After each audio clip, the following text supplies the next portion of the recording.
Hello, my name is Surf Soleil, and this is going to be a D&D story. The first campaign I've run in D&D TPK'd, and they all loved it. I'll tell you the story, but first a bit of background information on this homebrew campaign. By a bit, I mean a lot. This is the island of Sarah. It's a small isolationist island on its own world. Here, the players are hired, contracted, or simply sent forth to forward the following faction's goals. Players can advocate for peace, seek to forward their own side of the conflict, or simply try to turn a profit. They could also do a number of other things if they can come up with it as well. But first, they must deal with the issue that they start off with. There is a great conflict in the island of Sarah, and it comes from many sources, but it is deeply rooted in the warring of nations. First off is the nation of Akar. It is the warring nation. It is home to the worshippers of a god named Raisia. It is God that rewards their followers for killing and dying in battle. Think of Egypt. Think of the sands, the pyramids, the built-up nature, but also mix it with a sort of nomadic origin like the Mongols. The next nation is Fengari. It is a nation whose god... The interpretation over her is a bit more mixed.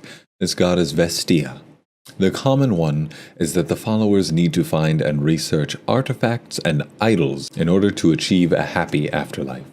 Think of Venice, bleached stone, lighter stone, mixed with glass and gold, and streets that are rivers, and a sort of medieval England feel mixed with an utopia look. Each player is given the option to join a faction who are more or less radicals for each of the religions, or they can also choose to remain a third, or I guess it might be fifth party. That's right, there are 4 possible factions. Let me run you by those. First off is the Crest of the Moon, which is a faction that is, in fact, divided into 2. The first part is the Book of the Moon. They are the main researchers for the faith of Vestia.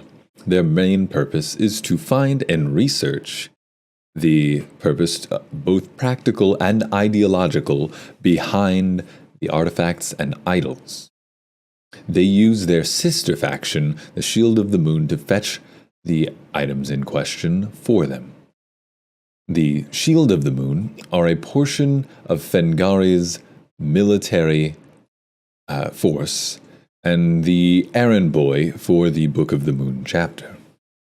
While some are absolutely content with the honor of being saddled with the search of glorious idols and artifacts for the Book of the Moon faction and for their kingdom of Fengari, others do not take too kindly to being bossed around. But they're in the military. Both of these reside in the kingdom of Fengari, and they are built to work together, although some individual agents may not. The Warriors of the Fallen are a portion of the Ascari forces that are delegated to seeking out and finding the idols sent down by their god Raisia. Their purpose is simple: gather idols or die trying, though this does not mean that they are above using espionage to further their goals, only that they would rather fight in glorious battle. Lastly, there is a 4th faction. They are devout isolationists that live in the mountains, smack dab in the middle of the nations. They only seek to observe and learn. These followers live on Watcher's Point and have been given, not chosen for themselves, the name the Watchful Eye. Occasionally, though, these followers venture out, for some knowledge they seek cannot be found on a mountaintop. Of course, any of these players can choose to not be a part of these factions, but few did, and for that we will find out the result. There has been news of an unearthed artifact in the depth of a kobold-infested dungeon.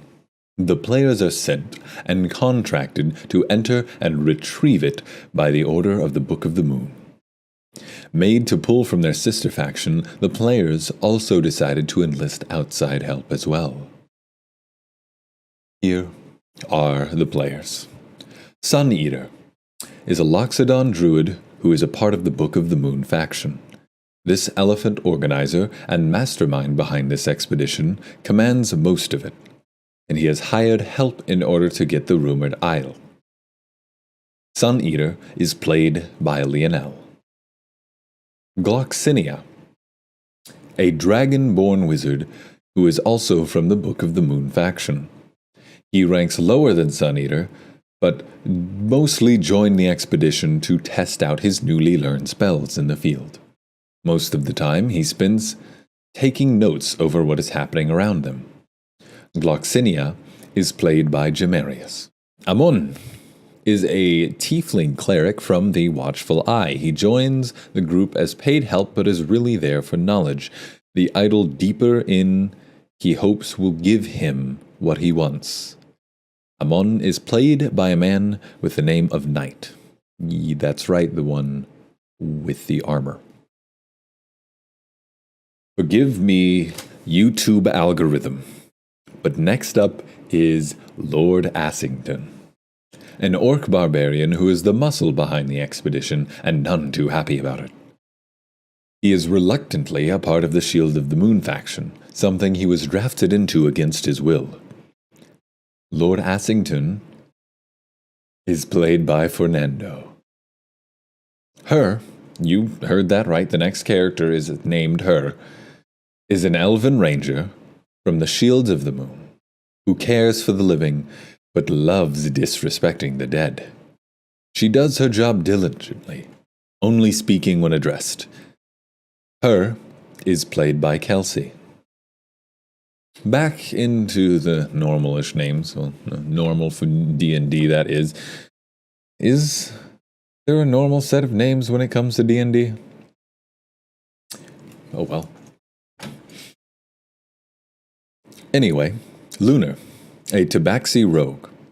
He is our first factionless member of this party. He delves into the dungeon with the alluring promise of money, and his alliance is to the one that offered it, Sun Eater. Lunar is played by Alejandro. Almost to the end of this list. He must be almost to the end. You're kind of right. There's one more player, though he shows up in the second session, Velwyn, a Kenku. You heard that right. A madman is willing to play a Kenku race. He plays a custom class that I am building called a Card Tosser, name still in development. His motives and reasoning are completely unknown. Velwyn is played by Nick. There's one more player here. Oh, stop your whining. Yes, another player, but he's a bit of a special case. You see, this is a face-to-face session, and this player is halfway across the world in an active military. He plays a general in the Warrior of the Fallen faction. He does not show up, and he is not at all mentioned in the session. So I'm sure you ask, why is he being introduced? Well, that is because he is a tactician in this game of D&D. This player controls the actions of a small force from Askar, whose goals will usually oppose the parties. This player is also named Alejandro, not the same one, but we'll refer to him as General Mota to avoid confusion. Alright, now we can officially get started with the regulation of the session. Regal. Sit down and let me tell you about this dumpster fire. The players enter a stone crypt. They were not given any directions, and so they stumbled in lost. Immediately, they found a set of kobolds they dispatched pretty easily. The party killed them. Then Gloxinia proceeded to choke on one of their loincloths that he shoved into his mouth for observation. I promise you it was very graceful. Moving north in the crypt, they came upon a curious kobold that had heard the noises of the group and came to investigate. Easily taking care of this poor lizard, her, the character, knelt down beside it and tried to pull out its teeth with her own bare hands. Right. Great start to a campaign. A player needs the Heimlich maneuver, and another pulls the teeth of the dead within the first hour. Things are turning out great. But boy, that was not even the start of it. Forgive me, oh wondrous YouTube algorithm. I mean not what I say. Lord Assington turns his warhammer on the party and begins attacking them. His character sees this as a way to get back at the Book of the Moon, for they so foolishly brought him here alone. The orc launches his attack on Gloxinia, who he sees as the weaker of the two Book of the Moon followers. Though he is quickly stopped by Sun Eater and Amun, Toll of the Dead is a silly little spell. They tie him down and deal with him later. They use a bit of their healing that they've got on him. This is the end of our first session. We're not even 2 fights in and the PCs are already fighting. Most of these are new players, and as such I don't expect them all to keep interest. At the time, I thought we no longer had Jamarius and Fernando, or their PCs, Gloxinia and Lord Assington. As such, I let the party know that Gloxinia had traveled back to the Book of the Moon. The orc, however, was still tied up with the party. The beginning of our next session was a little more organized. The party moved through the crypt, passing a portcullis and a few tombs. Immediately on the first one passing through the portcullis, they triggered a trap. The large metal gate fell behind him. Lunar stepped on a pressure plate. The gate behind them closed, cutting them off. Thankfully, this trap was broken, and upon stepping off of the pressure plate, it reset and the portcullis opened again. Instead of disabling, however, they continued on the path that they had chosen and found a sarcophagus. Opening it, they were sprayed with poison that they easily shook off. But they were at a dead end and must turn back. Going back through, they debated on what to do with the orc that at that time was screaming in its native language. They decided to place it under the portcullis. And then Lunar stepped on the pad again. The gate slammed shut, killing the orc. Stepping off the pad, the body rose up and slowly slid off the spikes at the bottom of the gate. Unfortunate end, but our first death has happened. Lord Assington dies to a trap, and it was not even his fault. Well, not ones to really lament over the death of their compatriot, the group loots him for partially loot him, they don't take everything, and then they set the body on fire, and they leave it under the portcullis after having thrown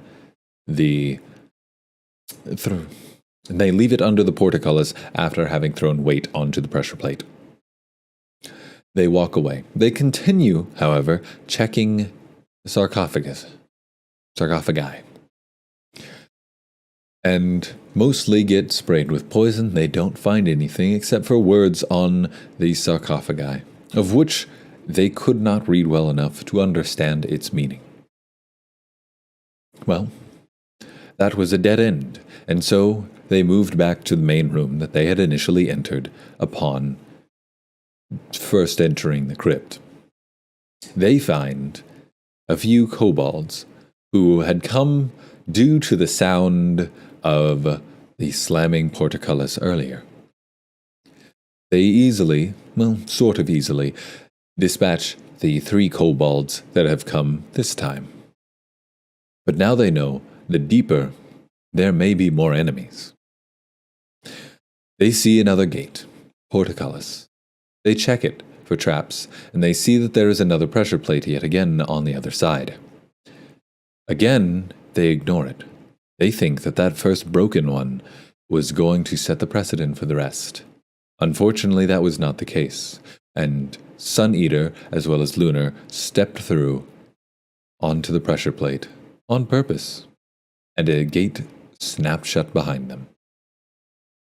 They step off the pressure plate, expecting it to open again, as the first one did. It doesn't, and they find themselves trapped. Though they see the other side, and they see there's another portcullis that they can walk through, they would rather not be separated from the party. More kobolds come from the south. The split party must now deal with it. The Loxodon and the Tabaxi are unable to help, for the fight is happening out of their view. This leaves the rest of the party to deal with them. And they deal with them, they have a bit more trouble, but it is done. Nobody goes down, no issues necessarily happen, but a few are hurt. The party moves back to the portcullis. They have to deal with this now. They don't know how to untrigger the trap. They're not seeing anything along the walls that will allow it to be released. So they decide to lift it up. And with a force of 4 who grab onto the portcullis and lift up, they're able to snap the mechanism that keeps it down and get through. They walk over to the other side, the other portcullis that they have seen, now a reunited party. Learning from their last mistake, they disabled the trap, thankfully, and easily make it through, a single kobold on the other side, who had been asleep. They kill him without remorse and continue on, where they find a large room with multiple stone chairs, a bust, and a few other things of interest. At this point, they find a Kenku, who had been silently shadowing them. This Kenku does not speak all too much. He, of course, has the normal Kenku trait of mimicry, where he is unable to speak save for what he has learned. He repeats a few phrases of the party back to him as the party realizes that he can only say what they have said to him. And they, through a very strained conversation, decide to allow him to go with them. They do not know his motives. I do not know his motives as the DM. I just know that he is there with him, and he's looking for something. Well, continuing on, the cleric of the group, Amun, steps in front of another trap. The trap shoots him once, and he, thinking the trap is all out of its load, his ammunition, he continues standing in front of it and looks at it. He gets shot again and goes down. Dragged away, they allow him to sleep it off, more or less. And they light a lantern that had been part of the crypt. This causes a rumble that they hear throughout the entire crypt. Many slamming metal sounds. They're not quite sure what it means. They have yet to find out. But they do know that there are now kobolds on the way. And with their friend down, they are unable to get the help of a healer during the next fight. The kobolds storm in and they slowly take care of him. As they push into him, they're able to bottleneck them and deal with them with little effort. Coming back, they finally bring up their cleric friend as a few more kobolds are running down the alleyway. Or thin area. Well, they get their friend up. He is a little angry that they have let him stay down through a fight longer than he should have, but nonetheless, he's happy that he's up. They finish off the rest of the kobolds and put them on chairs. They sit them on chairs. Well, these chairs are trapped, and the chairs begin slowly stabbing the kobold. They're happy. At least the group is happy that they did not find that out for themselves. They take a small rest at the entrance of this bottleneck in order to heal up. It is a short rest, and this is very important for later on. This is the end of the second session. We are on to the third session. At this point, we realize the players, both Fernando and Jamarius, are both still into the game. Fernando wants a sort of duplication of this character. He makes one, changes the name, and he's good to go. The new one is an orc named Akuma, also a barbarian, also part of the Shield of the Moon. Gloxinia returns. He has a replacement orc because he had to file a report, and they still need help getting this artifact. So they stumble their way through. They find out that every single portcullis has slammed shut. They make their way through the path of bloodletting that the other group had indulged themselves in, of killing the kobolds. They had not cleaned their weapons and so had left a blood trail that was fairly easy for the new group of two to follow. They meet up and are able to continue. They run themselves into the sleeping place of the kobolds. While there are a few chests here, they're able to open it, unlock-picking one and breaking the lock off the other. The group finds quite a few items. A stone meant for attunement, as well as a few healing items, a shield, and some armor. These will do well. The cleric, having found himself a shield of expression, it does nothing special mechanically, but the user can use an action or bonus action, I'm not sure, but they can change the expression of the face upon the shield. The shield is wooden, however. Good for the druid, but the druid doesn't have it. What else they find is something that they did not take a look at. It is a stone that allows them to negate 1d4 damage if they are attuned to it. They did not take this time to attune. They also find a few scrolls, a scroll of message as well as a potion of clairvoyance, I believe.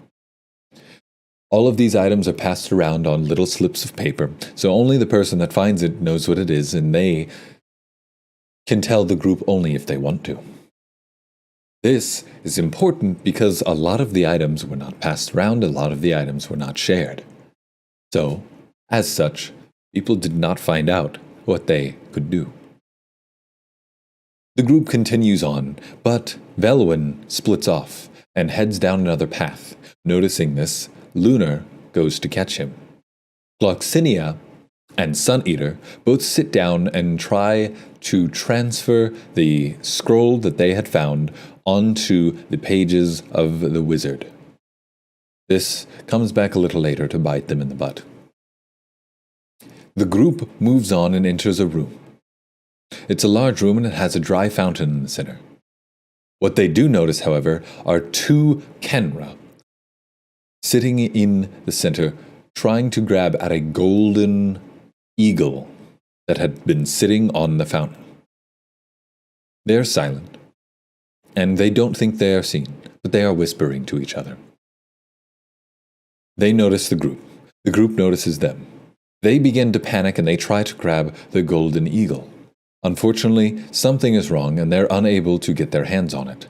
They end up tossing it across the room, towards the new orc Akuma. He had been sitting on a rock. He had made his way around. There were two paths, and he had gone the other way. to walk off the rock, he saw the golden thing and he wanted it. He picked it up, but it was unfortunately burned by it. Didn't take any damage, but he dropped it, as is the normal human reaction, or I assume the animalistic reaction of just about anything. Something is hot, you drop it. He was the first to discover what this item does to you. It forces a Constitution saving throw with a fairly high DC. I will not tell you the effect of the item, but it does not give the effect until the user meets this DC. The Kenra who had tried to grab the item could not. They did not meet the DC, and both of them were there for that object. Everybody realizes this is the idol that they were there for. And so the fight begins. Shots are taken, arrows fly, and the melee characters move up to the fight. A spell is cast, and unfortunately, the party who had only short-rested earlier were still a little low on health. Her goes down. She is easy to pick back up as Amon uses his last healing spell on him. Again, they only short-rested. He did not get his spell slot back.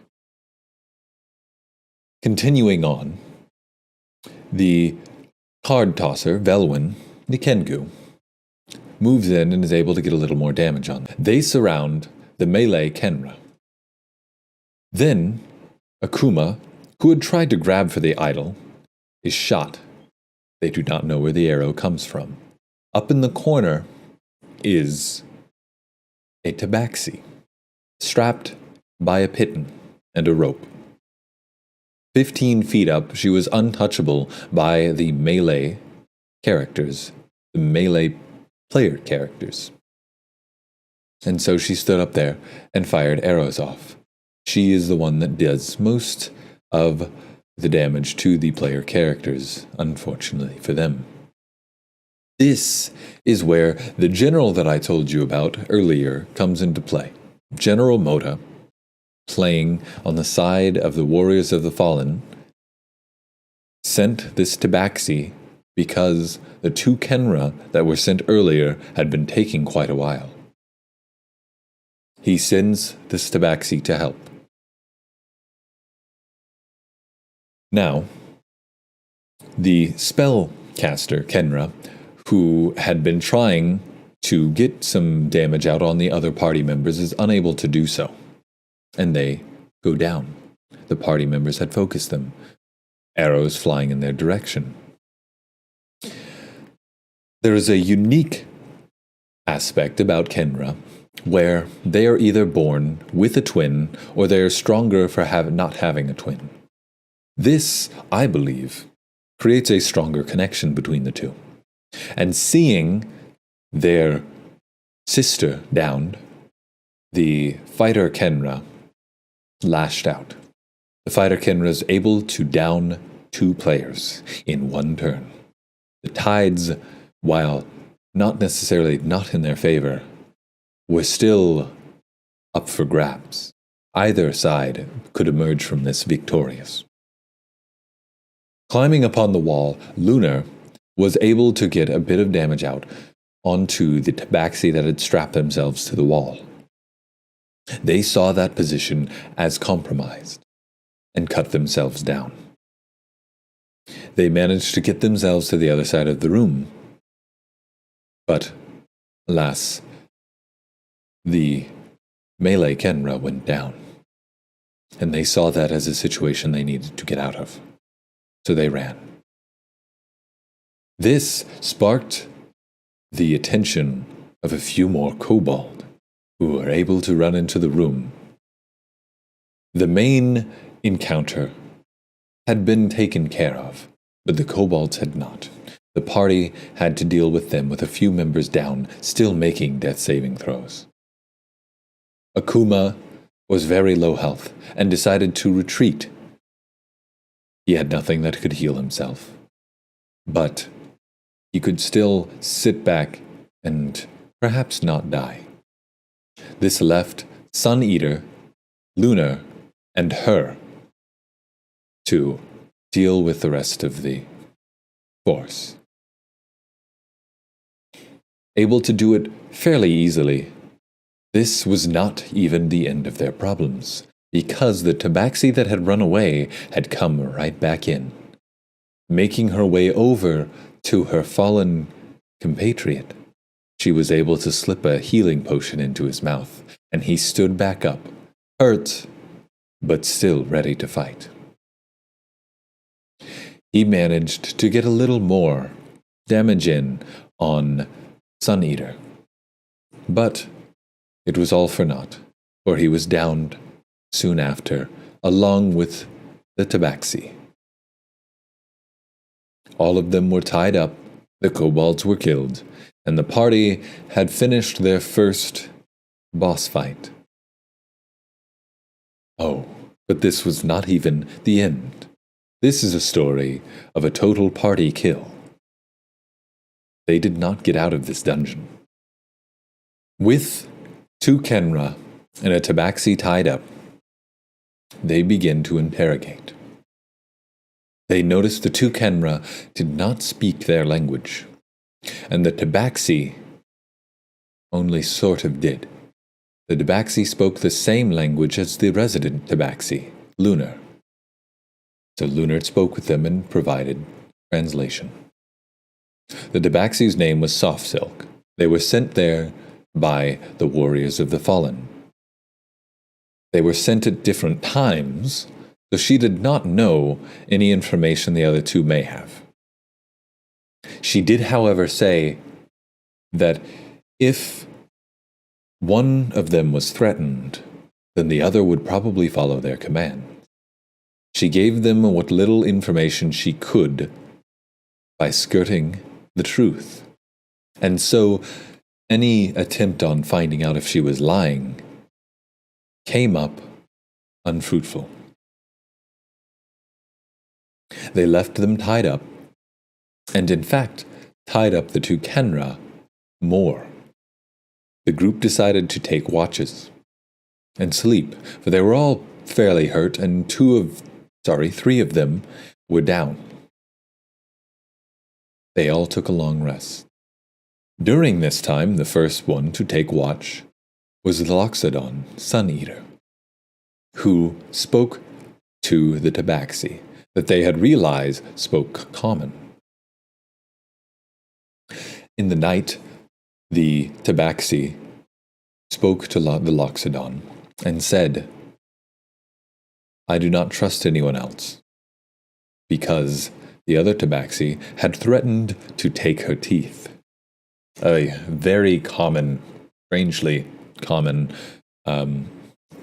thing happening in this campaign. For some reason, everybody wants to take teeth. I'm not really sure why, but the other tabaxi had threatened to take her teeth. Akuma wanted to kill all of them. They wanted blood, and she did not want to stay around to figure it out. But Sun Eater had promised her safety. At the same time, how could Sun Eater promise her safety if they had taken shifts? She said if any of them had woken up and the Loxodon had slept, how could the Loxodon have offered her safety? And through this, he promises to stay up through the night. All 8 hours. Upon waking, neither of them had slept. The Loxodon, Sun Eater, or the tabaxi, Soft Silk. Both were fairly exhausted. The rest of the party, however, was fine, even the ones that were down. They stood up and continued the argument that they had started before they had all slept on whether or not they needed to die or be taken in.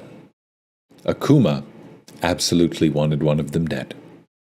At the very least, Lunar wanted to take a trophy from them. The rest were fairly silent. Amon was happy to take the side of Sun Eater, for Sun Eater was the one paying them. Velwyn was a silent observer, as well as Gloxinia. Her just wanted to get this done with. And so they fought. As a DM, let me tell you, they fought for a good 2 hours over this issue, in which time the two Kenra had woken up. The fighter Kenra had managed to break his bindings and had immediately tackled Sun Eater. Behind him, Lunar had put a knife to the throat of his sister. Getting his attention, he turned around, and he stood up off of the Loxodon and raised his hands in surrender. He did not want her dead. Of course not. And so he was at their mercy. Amon tied his hands, and he was again a prisoner. But this had sparked Akuma to say that they could not be trusted and they needed to be killed. Sun Eater still swore they needed to be taken in. Information needed to be gathered. Because this was a war, and information was key. Akuma, who had realized this was going nowhere, struck first. He attempted to take a hit onto Sun Eater. This sparked a little bit of panic from Lunar. He slit the throat of the female Kenra. And thus begun the fight that was never meant to happen. The male Kenra, in a bout of rage, was able to re-break his bindings. Of course he was. He was entirely wrapped in rope the first time, and this time it was only his hands. He broke the bindings and immediately attacked Lunar. Unfortunately for Lunar, it was not only a max damage hit, but it was also a crit. Lunar went down. The Loxodon, who had taken a hit from the orc, hit back fairly hard. The orc was hurt. Very, very hurt. And so it looked like things were going to go somewhat fine. They did have to deal with a full health fighter again, though. But such was not the plan for half the party. Velwyn, the Kenku, in an attempt to distract the party and maybe switch their focus, he attempted to steal the idol from the hands of Sun Eater, who had managed to attune to it. This did not bode well for Amon. Amon, on the attempt for Velwyn to escape, took his attack of opportunity and managed to down him in one swing, his great club doing massive damage. The party still had no clue what the idol did, save for Sun Eater, who during the night had figured out that on a high constitution check, the idol was a blessing of health and gave him 2 more constitution. Unfortunately, upon the day rolling over, he had to make the checks again, and this time he failed. Any time someone grabbed the idol, it would burn them and they would drop it, unless they attempted to hold on longer, in which they would take damage. Nobody took this damage, but they knew that it was coming. Velwyn, knowing this, in his attempt to escape, he had pulled the idol, but had slipped his hat off to drop it in the hat if he couldn't attune to it right then and there. Still, plans do not go as planned, and he went down. This is 2 players that are down right now, and one that is very hurt. The Kenra, turning to Gloxinia, who had foolishly moved on him, takes him down in another single fell swoop. 3 players are down, 1 is hurt, and another is being attacked. Unable to see where this was going, Akuma continued to attack Suneater. Suneater continued to attack Akuma, but Akuma managed to down Suneater. This left Amon, who instead of finishing off Akuma, stabilized Suneater. Her had then tried to deter Akuma, their faction mate, from this path. They were unable to deter him.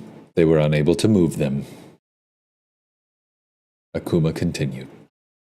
Her turned their attention to the rampaging Kenra, who is now the biggest issue. Akuma also saw this Kenra as the biggest issue and attacked it. Together, they were able to down the Kenra. But Akuma remembered what Her had done. She had tried to stop him from his path, from his glorious path of retaking his freedom. He did not like that. And so, she was the next one to meet her end at his Warhammer. The party all but killed as Akuma walked around and slowly finished them off, one by one, bringing his Warhammer upon their heads. It was nearly a total party kill. The only one left, Akuma. Realizing that he would be perhaps taken out, he, for some reason, decides to return. He had gotten one over on the Book of the Moon. But knowing that things may be looked at a little closely, for 2 members of a very high faction were killed. An investigation was launched. But he had thought of this. And using the jaws of the Kenra, he added bite marks to all of the party.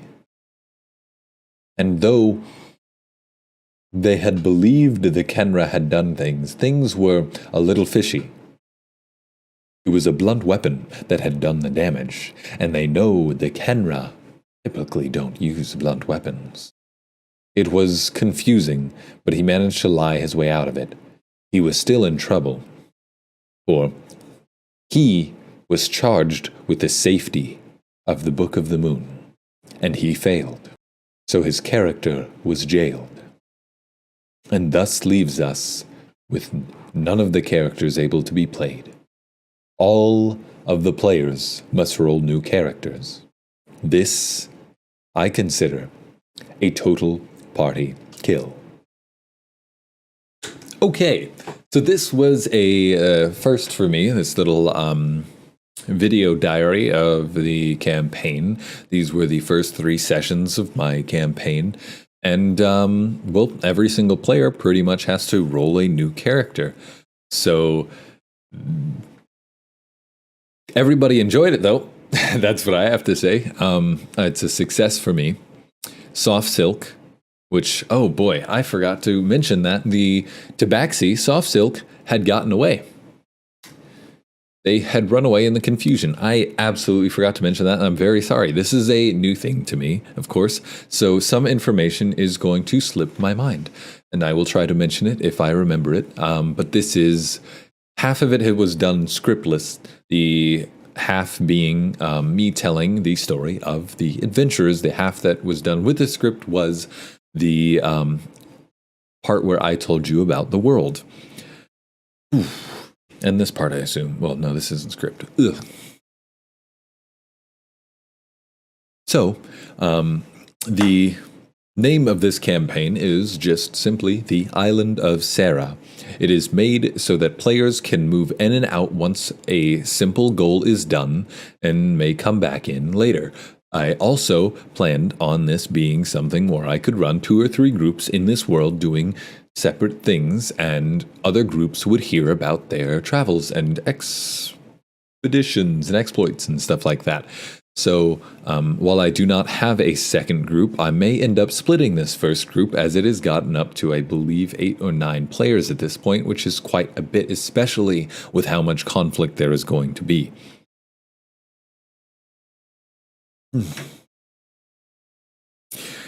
If you enjoyed it, I took the idea of this campaign with factions and conflict and players being parts of different factions from a living world that I have joined, which is more or less a D&D MMO.